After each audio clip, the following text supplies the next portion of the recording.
Picture this. You're going about your day and then suddenly you feel an intense itching sensation in the vaginal region. It's uncomfortable, it's annoying, and it just won't go away. Well, you might be dealing with a yeast infection, but fear not, because in this video I'll be discussing the causes, symptoms, and treatments for vaginal yeast infections so that you can feel confident and informed about your health. Yeast infections are incredibly common, with up to 75% of women experiencing at least one in their lifetime. Approximately 5% of women have what is known as recurrent vulvovaginal candidiasis, which simply means that these women get 4 or more vaginal yeast infections in 1 year. Recurrent vulvovaginitis is more common in women with weak immune systems, such as those suffering from HIV or diabetes, but it can also occur in otherwise healthy women. Yeast infections are caused by an overgrowth of a fungus called Candida. Candida albicans is the most common species of Candida that causes these infections. Candida usually lives peacefully in small amounts in the vagina, but when things get out of balance, a yeast infection may occur. Itching is one of the main symptoms of a yeast infection. You may experience soreness, pain, or burning during sex and urination, and this is mostly because the yeast infection causes the external vaginal region to become swollen and irritated. You might also notice a thick white discharge that's odorless and reminds you of cottage cheese. Fortunately, yeast infections are usually not serious, but they can definitely put a damper on your daily life. One of the main culprits behind yeast infections is hormonal changes. Pregnancy, menstruation, menopause, and even birth control pills can mess up the delicate balance of vaginal flora, making it a paradise for yeast to flourish. In fact, many women get vaginal yeast infections the week before their menstruation due to these hormonal changes. Did you know that the use of antibiotics is another common trigger for yeast infections? Antibiotics are great at fighting off bacterial infections, but they can distinguish between good and bad bacteria. So they also wipe out those friendly bacteria that keep the yeast in check, thus causing a yeast infection. While yeast infections are not sexually transmitted, sexual activity can sometimes contribute to the development of a yeast infection. This is because sexual activity can cause micro tears in the vaginal tissue, which can create an environment that is more conducive to the growth of Candida. Plus, the use of certain types of lubricants or condoms can also contribute to the development of a yeast infection. A weakened immune system is also another risk factor. Stress, lack of sleep, certain medications, poor nutrition, and a diet that's high in sugar can contribute to an immune system that's not at its best, giving Candida the upper hand.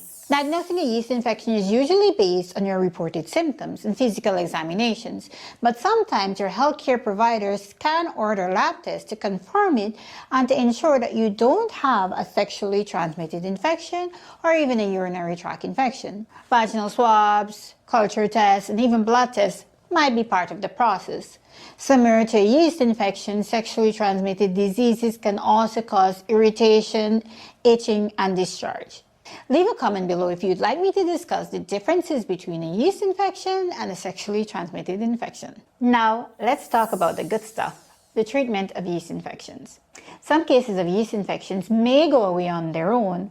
However, if you suspect that you have a yeast infection, don't wait around. When it comes to fighting off yeast infections, antifungal medications such as miconazole or monistat, nystatin, clotrimazole, tericonazole are superheroes. They can be taken orally or applied topically, or both, depending on the severity of the infection.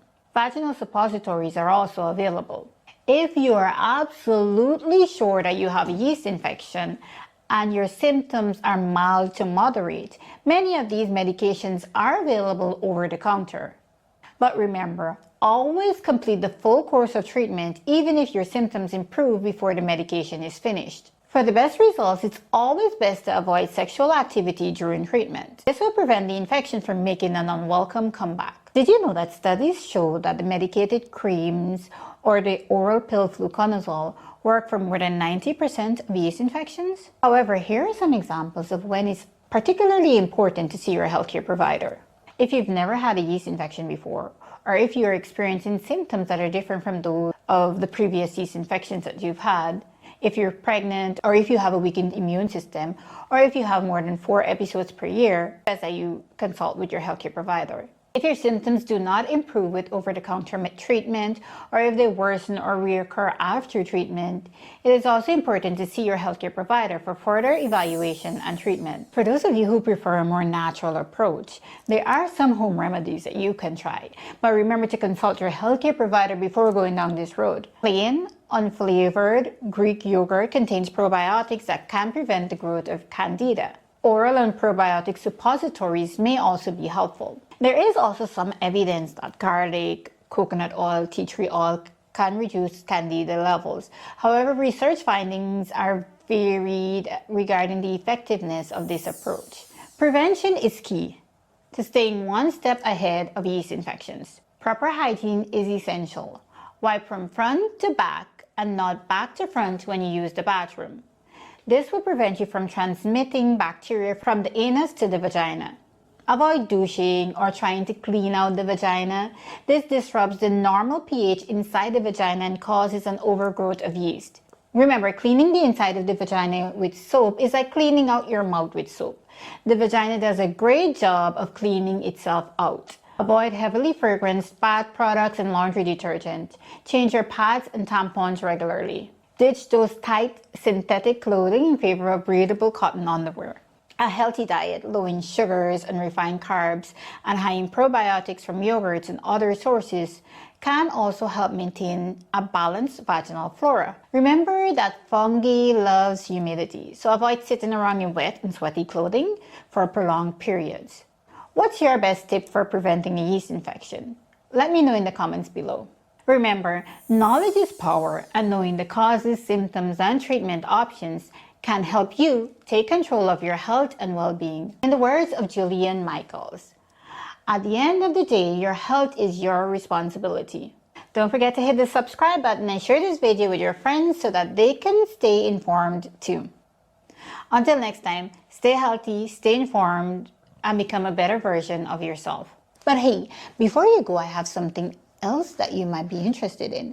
My video on Kegel exercises. Check it out if you want to strengthen your pelvic floor and improve your intimate experiences.